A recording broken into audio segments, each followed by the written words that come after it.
Steve, commiserations. A really difficult afternoon this afternoon. A 2-1 loss to Chasetown, the FA Trophy. What's the mood like? It's flat. We had more than enough chances to win the game. We could have gone 2 and 3-0 in the first half. I don't know how Jarvis has missed that one and Manny's missed that one. Great ball from Joe across the face of the box. It's a centre forward's dream, just a little tap in. Set play again, corner again. Just out jumped. Great save. Reactions poor. Flicked it in. We've then had more chances in the second half. Set play again. It seemed on the face of it, it was possession-wise, it was just a dominating performance. But it's the elephant in the room at the moment, Steve. Set pieces. It seems to be our vulnerability. Is that something that's been actively worked on or looked at? I know it might sound a silly question, but it's one of those situations where we seem vulnerable from those kind of plays. Yeah, we are, but they've all got jobs to do. I mean, Corey's got pushed 2 hands straight through the back of him, but he's got to be stronger, for me. Yeah. It is a foul. We've looked at it back. We've watched it just now.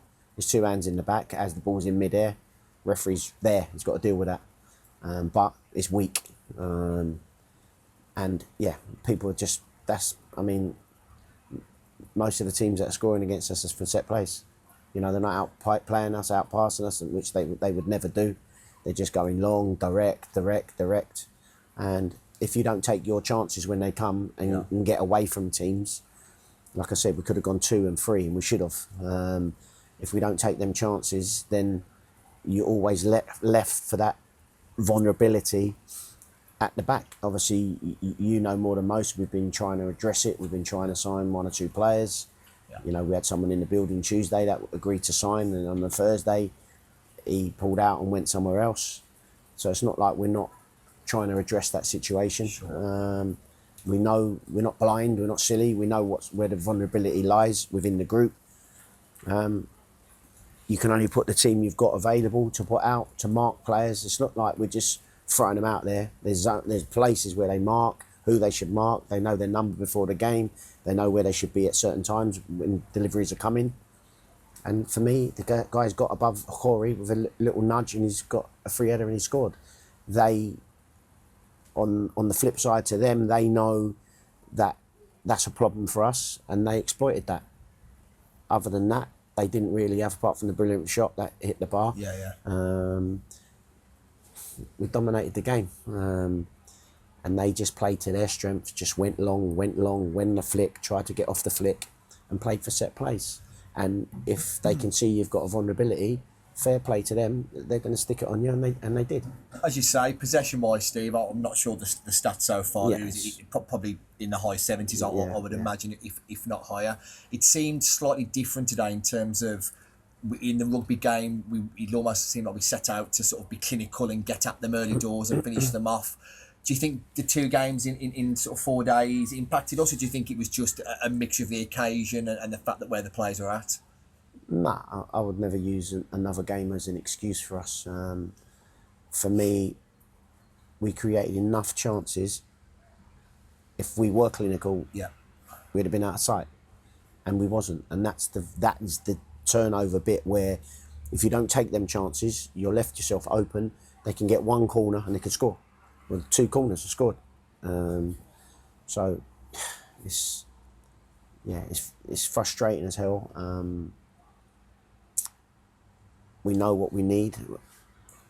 I'm working ever so hard to try and get that. That, as you all know, to get that 1 or 2 centre halves in to compete in those situations, because it's not that people are out jumping us; they're bigger than us. Do you think it's a mentality thing in terms of some of the lads are maybe aware that we're vulnerable for set pieces, or do you think it's just the fact that the way that the games play out? No, I just think.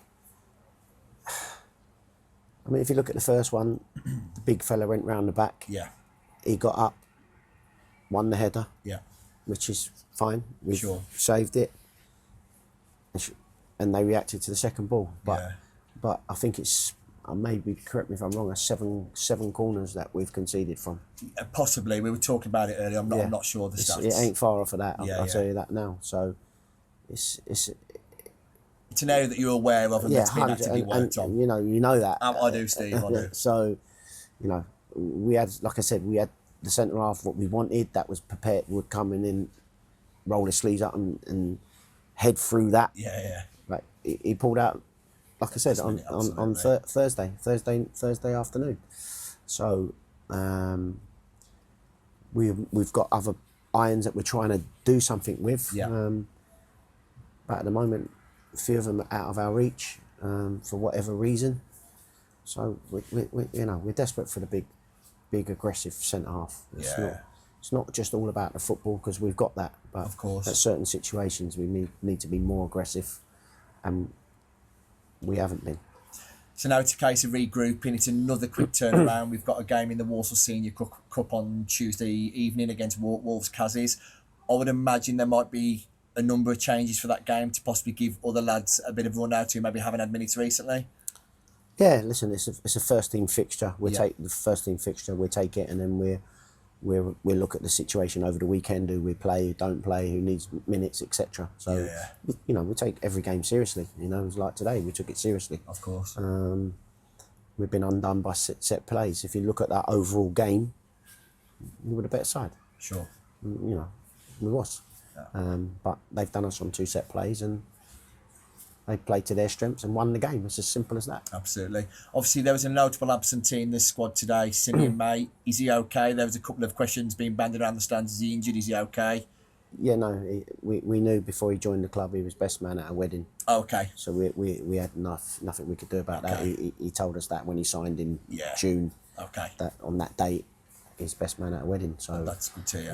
And how about Dan Sparks? Is he edging it ever closer, or is he still working through his fitness? Still a few weeks away. Still a few weeks away.